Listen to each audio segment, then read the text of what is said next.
and it's the model that's so unique. Taking communities of women. So if you think about the camaraderie you felt when you had your first mums club or your soccer club or your footy team or your netball girls, if you were to transition through vocational training and into a job with that foundational scaffold, the chances of that transition not only being successful, but you sticking with that role, so the retention issue, is much, much more likely. Fortunately, I won a Myer Fellowship, and to the Myer family I'm eternally thankful, because that enabled us to conduct a series of pilots. We engaged Victoria University to evaluate those pilots, and what we did was we rolled out our model in 2 areas of high labour demand, trades and aged care, and we did 2 in regional Victoria and 2 in Metro Melbourne to do a compare and contrast on the women's lived experience of community. And the model proved to be efficacious. We then rolled out further programmatic delivery with aged care, childcare, teaching women to drive. We've got 50 coal community women we've taught to drive, a massive enabler to finding employment. We've done horticulture and commercial cookery. With the transport lens, we're now moving women into finding opportunities for them in bus driving and short-haul transport, trucking and tram driving. So the impact of the model has been extraordinary, not only with respect to the impact on that woman who now is rebuilding together with her community of women that she's transitioning through with. She's rebuilding her confidence, her connections, her work capability.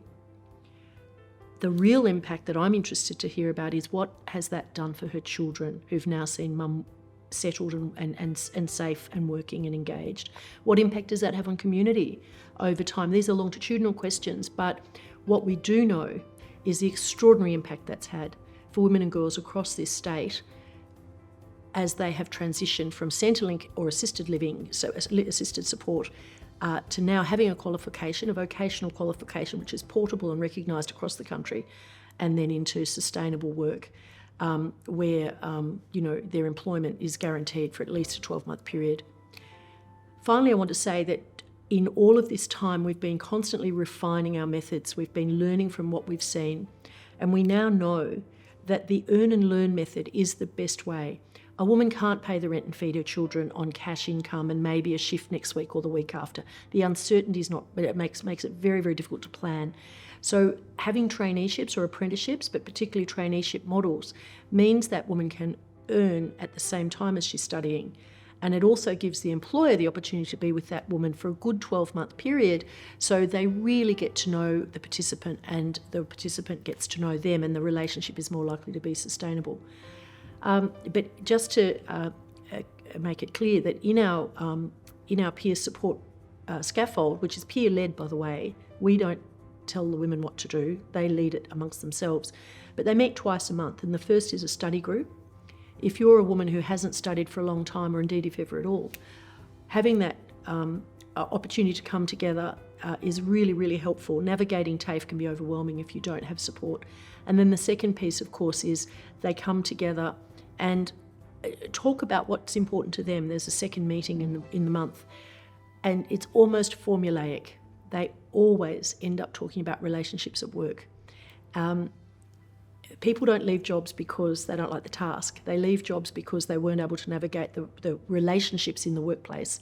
Whereas when a group of women with a shared lived experience come together and speak about their experience, it's enormously enabling and strengthening to the next woman to be able to then go and have those conversations in a respectful way that can change her views of that employer, and therefore more likely to stay. So it's been an extraordinary journey. We're in 7 places across Victoria. We're about to go to New South Wales and South Australia. We're looking for a national expansion. And I every now and then I just reflect on the impact we've had, and it makes me very humble and very, very proud of the women we've supported.